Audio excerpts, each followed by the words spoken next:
मंशा यहाँ पे क्या स्कोर रहा है? इस कॉलेज में 781 की कट ऑफ ही थी। ठीक लेते हैं फालतू की, वो मतलब बहुत ज़्यादा बढ़ाते हैं। आर्यन तारा तो स्कोर आप लोग बताइए कितना रहा? स्कोर मेरा 791 था। मेरा 788 था। मेरा 782 था। हेलो भाई और बहनों, तो हम जा रहे हैं SRCC कॉलेज बिजनेस कॉन्क्लेव के लिए, जहाँ पे आने वाली है नूरा फतेही। नूरा फतेही। लेकिन हमारी एंट्री की थोड़ी सी दिक्कत है, देखते हैं एंट्री में क्या होता है। एंट्री वैसे हो जाएगी, बहुत सारी हमने पैरवी भी लगा रखी है और अपनी ID कार्ड भी बनवा रखी है।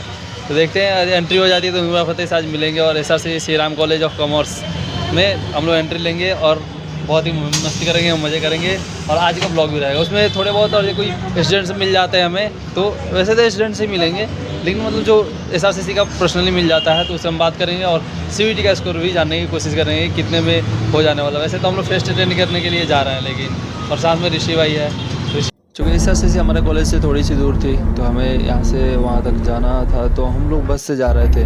बीच में हमें नींद आ रही थी, मैं थोड़ा सा नैप ले लेता हूँ। फिर SRCC में पहुँच जाते हैं और जो भी इसकी प्रोसीजर्स होती हैं कंप्लीट करते हैं और हम SRCC के कैंपस में एंट्री ले लेते हैं।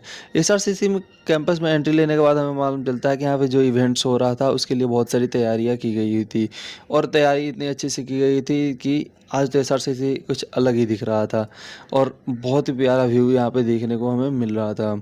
इसके बाद हम लोग चले जाते हैं कैंपस को एक्सप्लोर करने के लिए। कैंपस में जाते हैं, फिर इसके बाद हम चले जाते हैं थोड़े से ग्राउंड में एवं स्पोर्ट्स कॉम्प्लेक्स जो भी होती हैं उधर हम जाते हैं। स्पोर्ट्स कॉम्प्लेक्स तो यहाँ का बहुत ही प्यारा व्यू था एवं देखकर मुझे बहुत पर्सनली बहुत अच्छा लगा।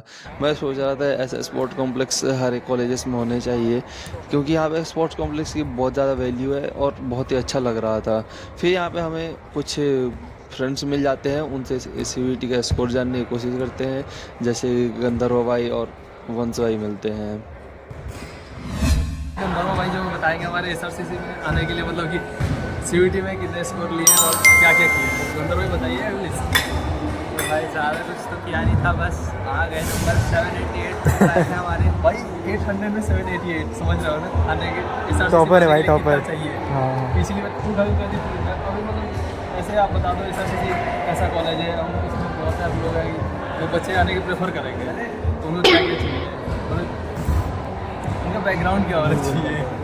बैकग्राउंड क्या होना चाहिए तो देखो, ज़्यादा भी नहीं है, बस बोर्ड्स के टाइम मेहनत कर लिया करो और बाकी जो 1-2 महीने का गैप मिलता है CVT में, उसमें भी बस मॉक्स वगैरह दे दिया करो, क्योंकि उससे स्पीड सही हो जाती है और एक्यूरेसी का ध्यान रखना पड़ता है, क्योंकि MCQ में स्विच करना पड़ता है। अपन बोर्ड्स में थ्योरी से आते हैं और CVT में MCQ का होता है, तो बस वही ध्यान रखना पड़ता है। बाकी मेन तैयारी तो बोर्ड्स के वक्त की हो जाती है। बाकी यहाँ बढ़िया कॉलेज है एकदम, आओ इधर चिल करो भाई, ये देखो माहौल।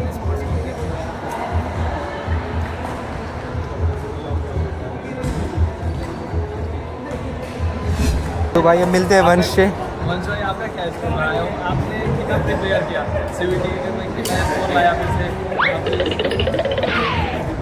एग्ज़ाम दिए थे, बोर्ड के एग्ज़ाम, बोर्ड में जितने एग्ज़ाम रहे हम आपको डिटेल बताएंगे, एग्जाम कराए और कॉमर्स बैकग्राउंड आपने चूज़ किया, और SRCC में आपको आकर के कैसा फील हो रहा है, मतलब कितना अच्छा लग रहा है? क्योंकि 78 पे जब बंदे आ रहे हैं तो बहुत ही ज़्यादा मेहनत की होती है। हम लोगों का तो बहुत ही कम स्कोर रहा, तो हम लोग नीचे ही रह गए, मतलब इसके ऊपर तक नहीं आ पाए। नहीं, इस कॉलेज में 781 की कट ऑफ ही थी, तो उससे मतलब 780 प्लस स्कोर था। और इस कॉलेज में मतलब मेन चीज़ कंपटीशन बहुत ज़्यादा है, क्योंकि सारे बच्चे तो एक कोर्सेज के हैं, तो फिर इसमें मतलब कि बहुत ज़्यादा अच्छा भी कंपटीशन कह सकते हैं, क्योंकि वो ग्रो करने में मदद करता है लोगों को लाइफ में, कैसे मतलब कि कैसे सब होना है, पूरा कॉर्पोरेट कल्चर है, एक तरह से कॉर्पोरेट में तैयार करता है। और कॉमर्स सेलेक्ट करने का ऐसे कोई रीज़न था नहीं, पर मैं क्या चाहूँगा कि CVT में बेसिकली बोर्ड्स के लिए तैयारी करो, क्योंकि सब कुछ सेम ही आता है, ज़्यादा कुछ फर्क पड़ता नहीं। लोग कोचिंग लेते हैं फालतू की, वो मतलब बहुत ज़्यादा बढ़ाते हैं कोचिंग में, इतना आता ही नहीं CVT में, बहुत आसान पेपर आता है, कोर्स की बेसिस पे हो जाता है आराम से। कॉलेज कैंपस का बताइए, मतलब टीचर्स कैसे हैं, व्यवहार भाई टीचर्स फैकल्टी बहुत ज़्यादा मतलब अच्छी है। वो कभी कभी क्लासेस हो नहीं पाती, बच्चे ऑलमोस्ट लाइब्रेरी में पढ़ते हैं, अपने आप से ही पढ़ते हैं। क्लासेस का टाइमिंग भी मतलब कि सुबह से शुरू होती है, शाम को 4 बजे तक चलती है। तो फिर बाकी चीज़ों के लिए टाइम कभी मिलता है, एक्स्ट्रा करिकुलर एक्टिविटीज़ के लिए, जैसे सोसाइटी में अटेंडेंस का भी बहुत 75% अब तो कंपल्सरी कर दिया इंटर्नशिप प्लेसमेंट के लिए। अभी तो हमारे कॉलेज में ऐसे हो गए हैं कि अब नहीं जाएगा अटेंडेंस में, तो ना असाइनमेंट लेंगे ना एग्जाम में बैठने लेंगे। आप लोगों कॉलेज में ऐसा प्रिंसिपल? हाँ, ऐसे बहुत स्ट्रिक्ट रूल है अटेंडेंस का, इसलिए ज़्यादातर टाइम मिलता नहीं पढ़ाई के अलावा कुछ करने का, लेकिन फिर भी पता ही है, मतलब कॉलेज में बीच बीच में ब्रेक मिलता है, ऐसे अभी भी जिम है तो कभी नहीं माना जाता है, स्पोर्ट्स कॉम्प्लेक्स में खेल लेते हैं, तो कैंपस में ही दिन निकल जाता है इधर जाके पढ़ना होता है। अच्छा वंश भाई, तूने जो बॉडी मेंटेन करी उसके बारे में कुछ बता। हाँ शशि भाई की बॉडी ज़्यादा अच्छी है, दोनों जिमर हैं। बॉडी मेंटेन किया तो क्यों किया, तो बॉडी हाँ हाँ सबसे मेन रीजन है कि यहाँ पे जिम ओपन होता है। हाँ, ये जिम है। जिम की टाइमिंग्स क्या है तुम्हारी? जिम की टाइमिंग हमारी सुबह से शाम को 5 बजे तक रहता है, कॉम्प्लेक्स 5 बजे तक खत्म होता है।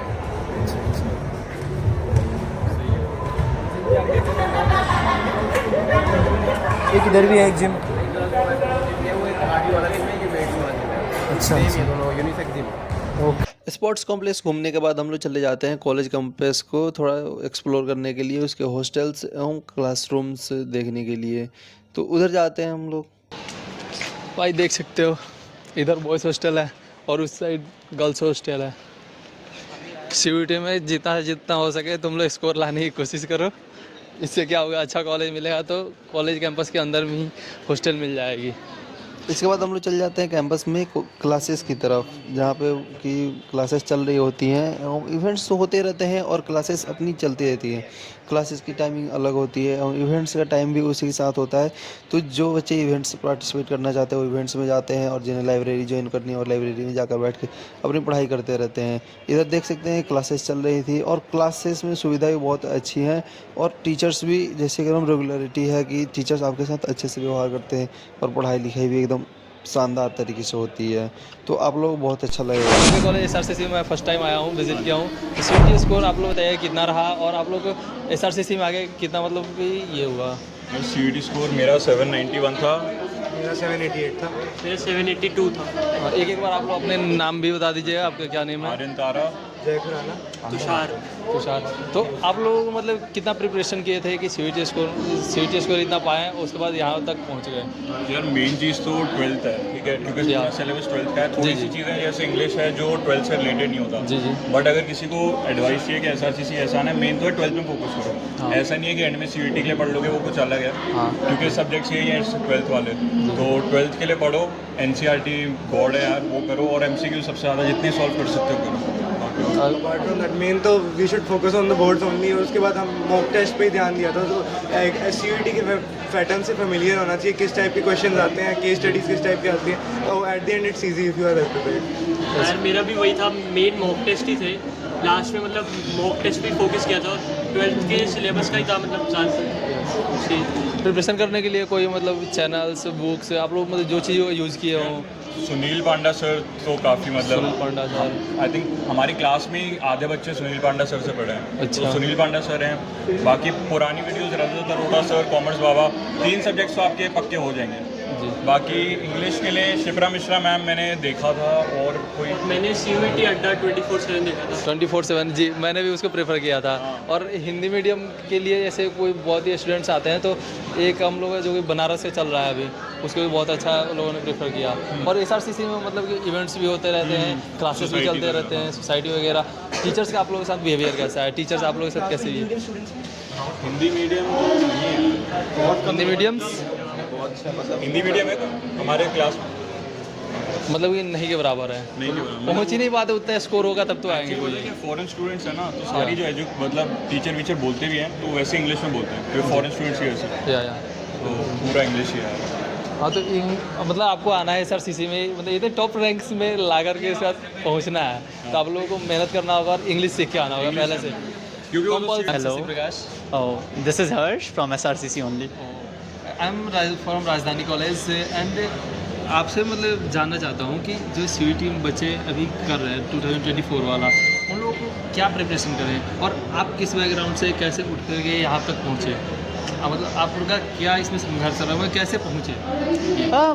ऐसा कोई खास मतलब संघर्ष रहा, बट यहाँ पर आने में उतना नहीं रहा, बिकॉज कि अभी आपको 12th बोर्ड्स पे फोकस करना चाहिए। 12th बोर्ड्स हो जाए, क्योंकि सीयूईटी में सेम सिलेबस है। बच्चे पैनिक करते हैं सीयूईटी के बारे में इतना, इसकी वजह से उनका कई बार पेपर अच्छा होने के बावजूद भी नहीं जा पाता। दूसरी चीज़, आपको टाइम मैनेजमेंट सीखना होगा, बिकॉज कि आपको कम टाइम में ज़्यादा क्वेश्चन सॉल्व करने हैं। तीसरी चीज़ कि आपके पास काफ़ी सारी अपॉर्चुनिटीज़ हैं, आप अपॉर्चुनिटीज़ को इसको वो करो, एक्सप्लोर करो। एंड मैं खुद बताऊं तो मेरा भी बहुत अच्छा कोई ऐसा मार्क्स नहीं था, but I am here from ECA category, that is extra curricular activities. तो apart from your studies ECA is also very mandatory. So ECA category से भी आपको, क्योंकि उसको 75% वेटेज दे रहा है दिल्ली यूनिवर्सिटी, तो आप उससे भी एडमिशन ले सकते हो। आपका कितना स्कोर रहा कि आप यहाँ तक आ जाए ECA के? स्कोर बता दूंगा तो फिर कॉलेज मुझे गालियाँ देगा, इसलिए मैं नहीं बता सकता। ऐसी कोई बात नहीं है, उससे कोई बात नहीं है। कोई idea आपको दे दो आइडियाज मतलब जो ECA वाले बच्चे हैं, उनको भी थोड़ा सा राहत मिलेगा कि हाँ सही है, इतना तो आएगा तो इन बिटवीन 650 to 700, 650 से और वो भी जनरल अनरिजर्व्ड। अनरिजर्व्ड। और तो रिजर्व का भी और भी ज़्यादा मतलब कट ऑफ नीचे। अनरिजर्व्ड के लिए तो 780 है, बट अगर जो ECA कैटेगरी है, क्योंकि ECA में आपका SC ST भी हो गए तो भी आपका वो रिजर्वेशन नहीं लगने वाला, दैट इज़ फ्री। तो वो भी था, एंड अनरिजर्व के बावजूद मुझे मिल गया। सबसे पहले मुझे आर्यभट्टा मिला था, सेकंड लिस्ट में मुझे वेंकटेश, एंड थर्ड लिस्ट में ये मिल गया। बहुत ही अच्छा, तो सही रहा। तो आप लोगों ने देखा कि स्कोर कितना भी करिए, आपको पढ़ना पड़ेगा, और यहाँ तक आने के लिए CUET में स्कोर मैक्सिमम से मैक्सिमम स्कोर करनी होगी, क्योंकि SRCC बहुत ही टॉप कॉलेजेस में से एक है। NIRF इसका कितना होगा? NRIF आई गेस 8 या 9 है। 8 या 9 है। इसलिए आप लोग आने के लिए मतलब प्रयास कीजिए, बहुत ही अच्छा लगा। Thank you so much. इसके बाद हम लोग चले जाते हैं इवेंट्स एंजॉय करने के लिए। इवेंट्स तो बहुत ही अच्छी हो रही थी, और काफ़ी भीड़ भी थी, क्योंकि अदर कॉलेजेस के बच्चे भी हमारे जैसे बहुत सारे आए हुए थे। तो ज़्यादा कुछ तो हमने कर नहीं पाया, क्योंकि वो नूरा फतेह वाला जो भी था इवेंट, उसमें एंट्री नहीं मिल पाई, क्योंकि ऑडिटोरियम ही पूरा लॉक हो चुका था हम लोग आने से पहले ही। और बहुत से कॉलेजेस के बच्चों को ही नहीं मिला था एंट्री उसमें, तो हमें तो मिलना ऑब्वियसली उतना नहीं था, तो नहीं मिला। उसके बाद थोड़े से हम कॉलेज कैंपस घूमते हैं, और कॉलेज कैंपस बहुत ही अच्छा है, और आप सबको भी मालूम चल गया कि CUET स्कोर आप कितना करेंगे तो SRCC में, Shri Ram college of commerce में आप पहुंच सकते हैं। तो मैक्सिमम से मैक्सिमम मार्क्स लाने की कोशिश कीजिए। फ्रेंड्स, आपसे मिलते हैं फिर से हम एक अगले न्यू ब्लॉग में किसी अदर कॉलेज के साथ, हम उसके NIRF रैंकिंग के साथ। Okay, bye bye, take care.